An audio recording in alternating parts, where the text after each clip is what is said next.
1600-ലധികം സർവകലാശാലകളും 1,00,000+ കോഴ്സുകളും UG, PG, diploma, MS വരെ ലോകമെമ്പാടുമുള്ള സാധ്യതകൾ. കൗൺസിലിംഗ് മുതൽ വിസ വരെ, ഫോറക്സ്, ലോൺ, ട്രാവൽ, അക്കോമഡേഷൻ എല്ലാം ഒറ്റ ടച്ച്. വിദേശ പഠനം ആഗ്രഹിക്കുന്നവർ ഉടൻ വിളിക്കൂ 9001 56 800120.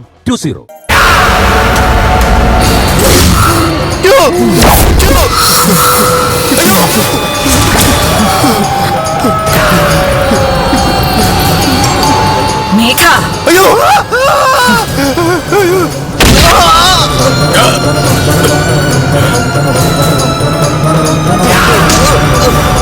അവളുടെ ശത്രുക്കളെല്ലാം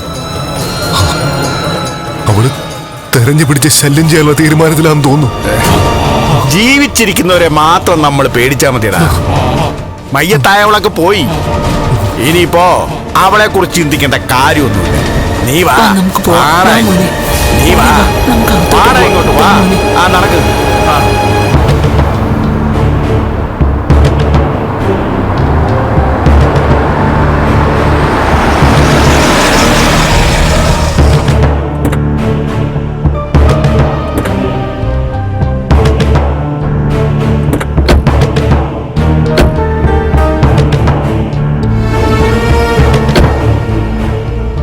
എന്നാ പിന്നെ നിങ്ങൾ വയ്ക്കോ. മാർക്കോ വരുന്നില്ലേ? ഇല്ല, സാർ മഹാലക്ഷ്മി പോയിട്ടോ. അപ്പോ കണ്ണനെ കാണണ്ടേ? ഇവിടോട്ട് ആരെങ്കിലും നമ്മളെ പിന്തുടർന്ന് വരുന്നോന്ന് നോക്കണമല്ലോ. സാറിനെ എനിക്ക് ഇനിയും കാണാമല്ലോ. അവനിപ്പോ ചത്ത് കാണുമെന്ന് എന്റെ സംശയം. തല പൊട്ടുന്ന രീതിയിലല്ല തലക്കടിച്ചത്. എന്നാലും മർമ്മം നോക്കി അടിച്ചതുകൊണ്ട് ആ സ്പോട്ടിൽ തന്നെ ബോധം പോയി. അതോടൊപ്പം തന്നെ അവൻ നന്നായിട്ട് പേടിക്കുകയും ചെയ്തല്ലോ. അതുകൊണ്ടാണ് ഞാൻ ചോദിച്ചത്, ആള് കാലിയായി കാണുമെന്ന്. ഇങ്ങനെയുള്ളവരെ ജീവിച്ചിരിക്കാൻ പാടില്ല സാറേ. ഇനി മറ്റു ചിലരെയും കൂടി ഇതുപോലെ ബോധം കെടുത്താനായിട്ടുണ്ട്. പിന്നെ തോമസ് സാറിന് ഞാൻ രാവിലെ വിളിച്ചപ്പോൾ പറഞ്ഞായിരുന്നു, കണ്ണസാറിന്റെ കാര്യത്തിൽ ഒരു പ്രത്യേക ശ്രദ്ധ വേണമെന്ന്. എന്റെ സുഹൃത്തുക്കളും ഇവിടെയൊക്കെ തന്നെ റോന്ത് ചുറ്റുന്നുണ്ട്. അതുകൊണ്ട് പിന്നെ പേടിക്കാനൊന്നുമില്ല. പിന്നെ മഹാലക്ഷ്മി ജീവനോടെ ഉണ്ടെന്നറിഞ്ഞ അത് ഇതുവരെ ഉണ്ടായതുപോലുള്ള ഷോക്കല്ല. പിന്നെ അവന്മാരുടെ അടുത്ത ലക്ഷ്യം കണ്ണൻ സാറായിരിക്കും. മാർക്കോ ഉള്ളതുകൊണ്ട് ഞങ്ങൾക്കിപ്പോ പേടിയില്ല. ഇപ്പൊ സംഭവിച്ചുകൊണ്ടിരിക്കുന്നതൊക്കെ ഞാൻ പോലും പ്രതീക്ഷിക്കാത്ത കാര്യങ്ങളാ.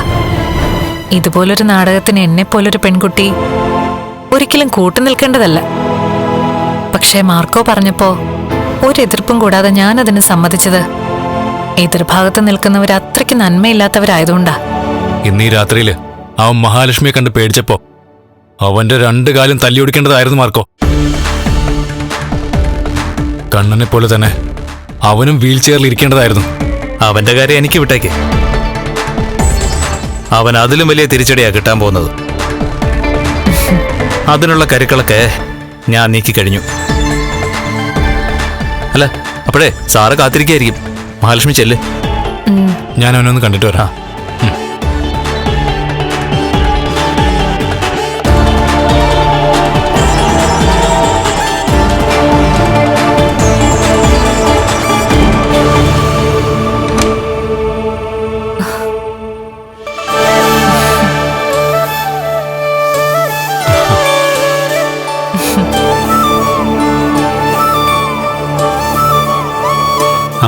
നിങ്ങൾ എത്തിയോ?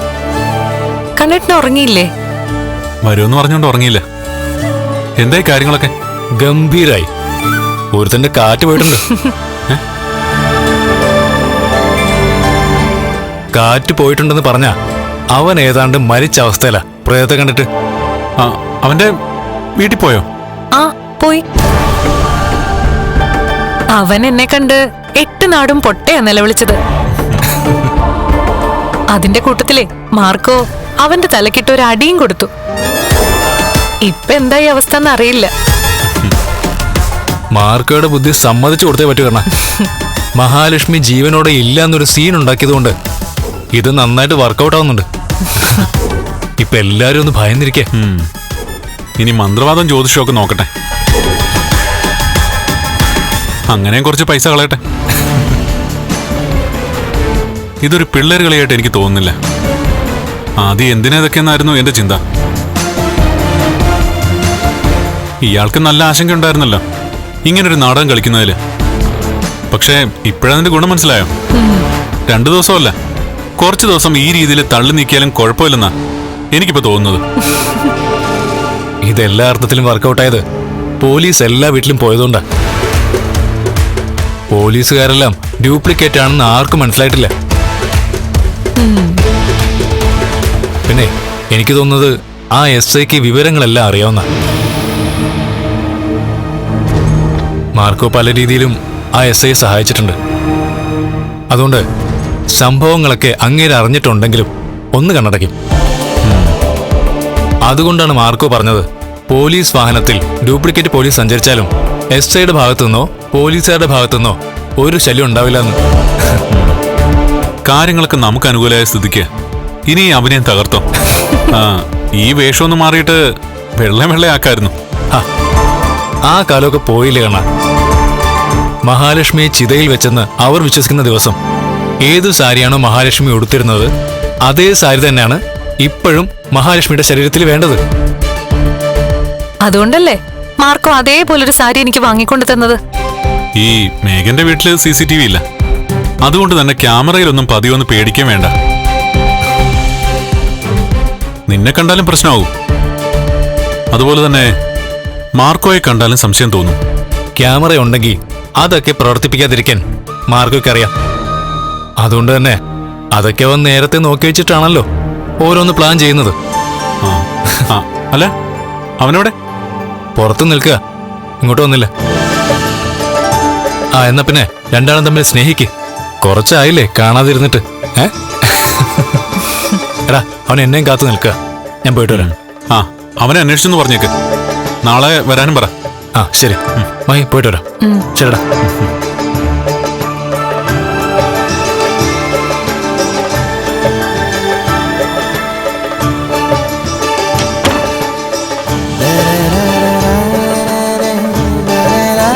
ഇനിയിപ്പോ ഞാൻ മരിച്ചു എന്ന് വിശ്വസിക്കുന്നവര് കണ്ണേട്ടിനെ ശല്യം ചെയ്യാൻ വരില്ല.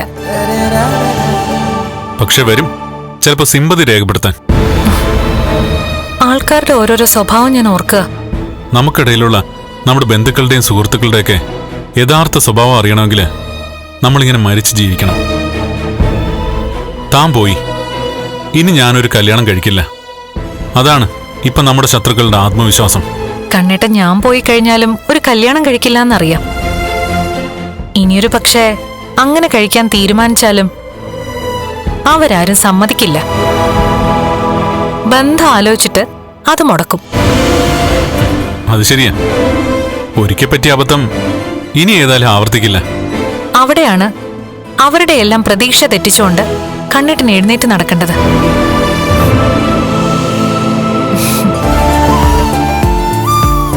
ഇനിയിപ്പോ ഏതായാലും കണ്ണേട്ടനെ ആരും ശല്യം ചെയ്യാത്തതുകൊണ്ട് ഇത്തവണ ട്രീറ്റ്മെന്റ് പൂർത്തിയാക്കിയിട്ട് പോവാം. കർക്കിടകമല്ലേ, അതുകൊണ്ട് കുറച്ച് കൂടുതൽ ദിവസം കിടക്കണമെന്നാ തോമസ് സാർ പറയുന്നത്. പിന്നെ ഇമ്പ്രൂവ്മെന്റും ഉണ്ടല്ലോ, അതുകൊണ്ട് ഞാൻ കിടന്നോളാന്ന് പറഞ്ഞിട്ടുണ്ട്. പിന്നെ താൻ കൂടി ഇപ്പൊ ഫിനാൻസിയേഴ്സിൽ ഇല്ലാത്തതുകൊണ്ട് അവിടുത്തെ കാര്യങ്ങൾ ഇപ്പൊ എങ്ങനെ നടക്കുമെന്ന് അറിയില്ല. ഞാൻ മാനേജറോട് വിളിച്ച് പറഞ്ഞിട്ടുണ്ട് എല്ലാം നോക്കാൻ. തൽക്കാലം അങ്ങനെ പോട്ടെ. ഈ നാടകത്തിനൊരു ക്ലൈമാക്സ് ഉണ്ട്. അതുവരെ നമ്മുടെ ശത്രുക്കൾ ശരിക്കും സന്തോഷിച്ചോട്ടെ. അതിലൊന്നിലും എനിക്ക് പൊട്ടും വേദനയില്ല. എന്നുവെച്ചാ എന്റെ ചിത കത്തിയെറിയുന്ന സമയത്ത് അവിടെ നിന്ന് ചിരിക്കുന്ന കരുണയുടെ അച്ഛന്റെയും മേഘനാഥന്റെയും വികൃതമായ ചിരിയാ ഞാൻ കണ്ടത്. അത് മൊബൈലിൽ മാർക്കോ പകർത്തിയിട്ട് എന്നെ കാണിച്ചതാ. അതൊന്നും മനസ്സിൽ നിന്ന് പോവാത്തിടത്തോളം കാലം ഇനി എനിക്കും ലവലേശം പോലും സഹതാപമില്ല ഒന്നിനോടും.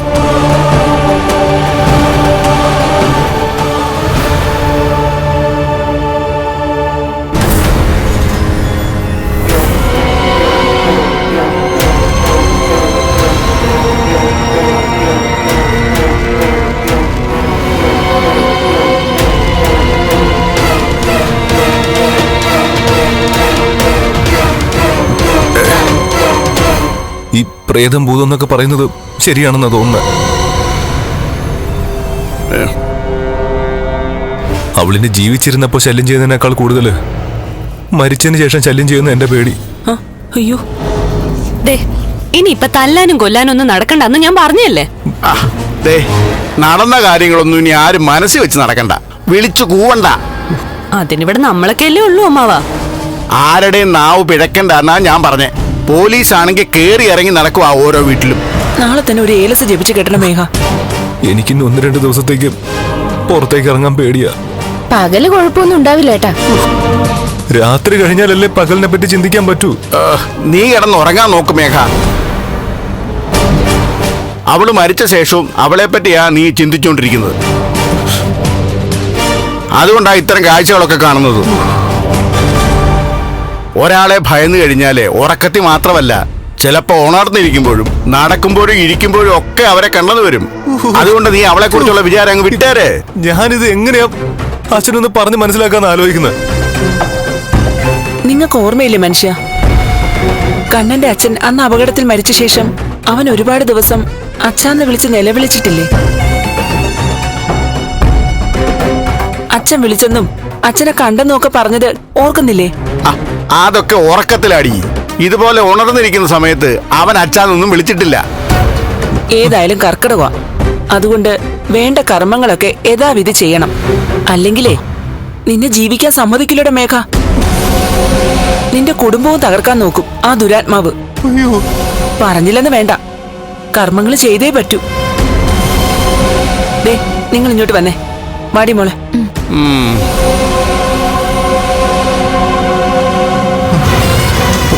എന്റെ മഞ്ജു, നീ ആ വാതിലടക്ക്. 2 കുറ്റി ഇട്ടേക്ക്.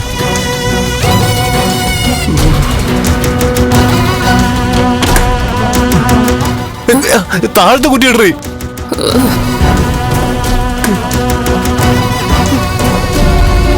വലിയ ധൈര്യശാലിയാണെന്നാ പറയുന്നത്.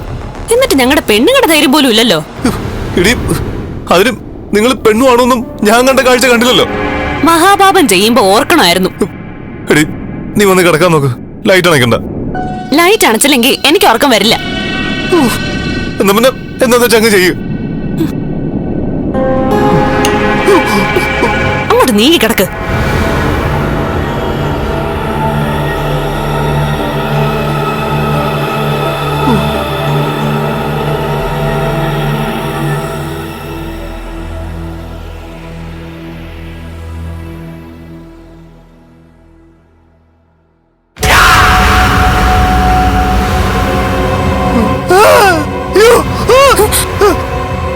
എന്താ കണ്ടില്ലേ, ജനലാരോ തുറക്കാൻ ശ്രമിക്കുന്നു. അത് കാറ്റടിച്ച് മരത്തിന്റെ ചില്ല് വന്ന് തട്ടുന്നതാ. ഇടയ്ക്കൊക്കെ ഉണ്ടാവാറുണ്ട്. അല്ലെങ്കിൽ ഞാനൊരു കാര്യം ചെയ്യാം, ഒന്ന് ജനാല തുറന്നു നോക്കാം. അങ്ങോട്ട് പോണ്ട. എന്ത് സംഭവിച്ചാലും ശരി, ജനാല തുറക്കണ്ട. പ്രേതം പിന്നാലെ ഉണ്ടെങ്കിലേ അവർക്ക് ജനാലയൊന്നും ഒരു പ്രശ്നമല്ല. അതൊരു പുകച്ചുരുളായിട്ട് അകത്തേക്ക് വരും.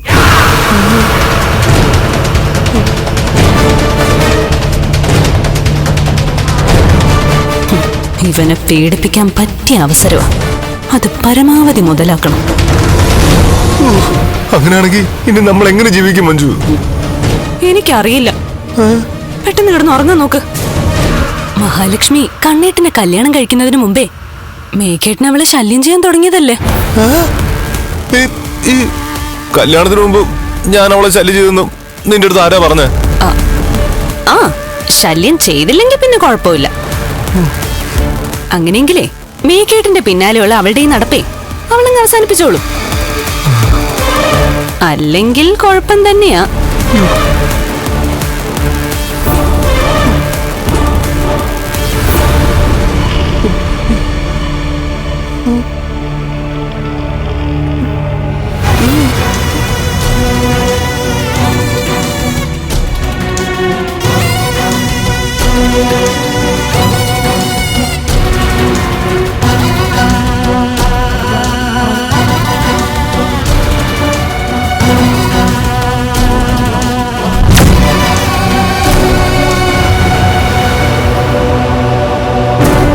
അളിയ, എത്ര നാൾ മഹാലക്ഷ്മി ഇങ്ങനെ ആൾക്കാരെ മറഞ്ഞു നടക്കും? ഓണം കഴിയുന്നത് വരെ. മഹാലക്ഷ്മി മരിക്കണമെന്ന് ആഗ്രഹിച്ച ഓരോരുത്തനെയും തെരഞ്ഞു പിടിച്ച് കൊല്ലാക്കൊല ചെയ്യണം. അതിനുവേണ്ടിയാ മഹാലക്ഷ്മിയുടെ മനസ്സിന് ബലം ഉണ്ടാക്കി കൊടുക്കാന്ന് ഞാനും കണ്ണൻ സാർ ആനന്ദ് സാറും ഒക്കെ ശ്രമിക്കുന്നത്. എടാ, നീ മഞ്ജുവിനെ വിളിച്ചായിരുന്നോ? വിളിച്ചു. അവിടെ ആ മേഘൻ പകല് പോലും ഭയന്ന് വിറച്ചിരിക്കുകയെന്നാ അവള് പറഞ്ഞത്. അല്ല, നീ അവളോടൊന്നും പറഞ്ഞില്ലല്ലോ. എന്താടാ ഒന്നും പറയാത്തെ? അവന്റെ മുഖം കണ്ടാൽ അറിയാലോ മാർക്കോ പറഞ്ഞെന്ന്. അവൾ ഓരോന്നും കുത്തി കുത്തി ചോദിച്ചപ്പോ എനിക്ക് സത്യം പറയേണ്ടി വന്നു. എടാ, എന്തിനാടാ നീ ഇതൊക്കെ അവളോട് പറയാൻ പോയത്? മഹാലക്ഷ്മിയെ കൊണ്ട് ഇതൊക്കെ വലിയ പാടുപെട്ടാ ചെയ്യിക്കുന്നത്. അതുപോലെ തന്നെ പഞ്ചപാവമായ മഹാലക്ഷ്മിയുടെ അമ്മ പോലും ഈ കളിക്ക് കൂട്ടു നിൽക്കുന്നത്. അതിനിടയ്ക്കാം അവന്റെ ഒരുത്തിയോട് പോയി നടന്നതെല്ലാം പറഞ്ഞത്. ആരോടൊന്നും പറയരുതെന്ന് ഞാൻ പറഞ്ഞിട്ടുണ്ട്. എന്നിട്ട് പറയില്ലെന്ന് അവൾ നിനക്ക് ഉറപ്പ് തന്നോ? ആ, തന്നു. അങ്ങനൊരു വാക്ക് നിനക്ക് തന്നിട്ട് അവൾ ആരോടും ഒന്നും പറഞ്ഞില്ലെങ്കിൽ പിന്നെ നീ വിശ്വസിച്ചോ, അവൾക്ക് നിന്നോട് ഉള്ളിന്റെ ഉള്ളിൽ എന്തോ ഇഷ്ടമുണ്ട്. അതുകൊണ്ടല്ലേ ഇടയ്ക്കും പുറകെ അവളിങ്ങനെ വിളിക്കുന്നത്. ഇവൻ ചാടി വീണല്ലേ എടുക്കുന്നത്. അതുപോലെ തന്നെ ഇവൻ വിളിക്കുമ്പോ അവളും എടുക്കുന്നുണ്ടല്ലോ. അവൾക്കെന്നോട് പ്രേമമായി തുടങ്ങിയെന്നാ എനിക്ക് തോന്നുന്നത്.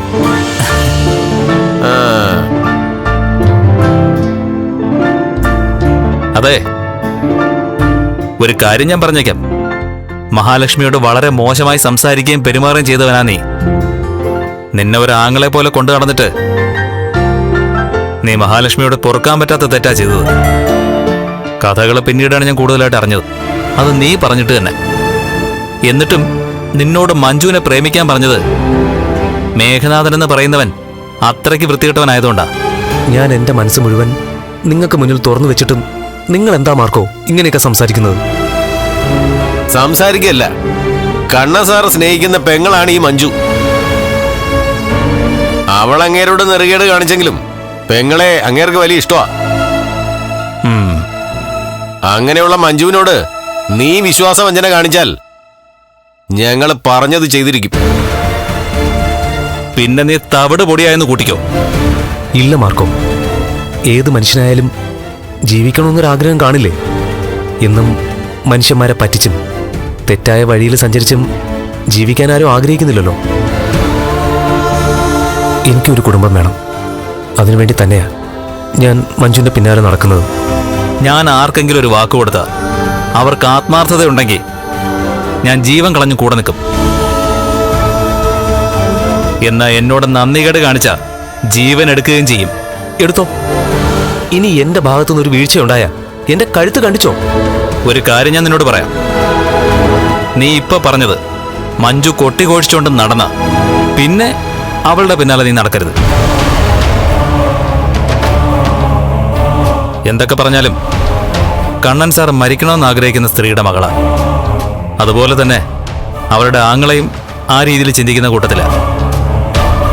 നീ ഇഷ്ടപ്പെടുന്ന മഞ്ജുവിനും ദാമ്പത്യം തകർന്നെന്നറിയുന്നതിന് മുമ്പ് ഈ സ്വഭാവം ഉണ്ടായിരുന്നു. അതുകൊണ്ട് അവളെ കണ്ണുടച്ച് വിശ്വസിക്കാൻ പാടില്ല. നമുക്ക് നോക്കാം മാർക്കോ. അവള് പറഞ്ഞ വാക്ക് തെറ്റിച്ച പിന്നെ ഞാൻ അവളുടെ പിന്നാലെ നടക്കില്ല. ഇത് വാക്കാം. ഒരുത്തൻ ഇരുട്ടിനെ പേടിച്ചു തുടങ്ങി. ഇനി അതിന് പിന്നാലെ മറ്റു പലരും പേടിക്കാനുണ്ട്.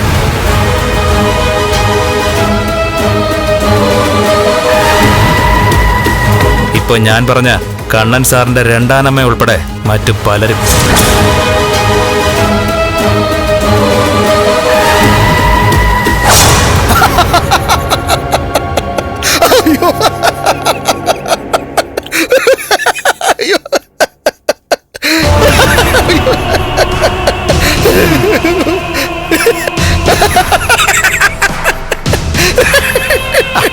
അതിനെന്തിനാണ് താനും കഴിച്ചിരിക്കുന്നത്?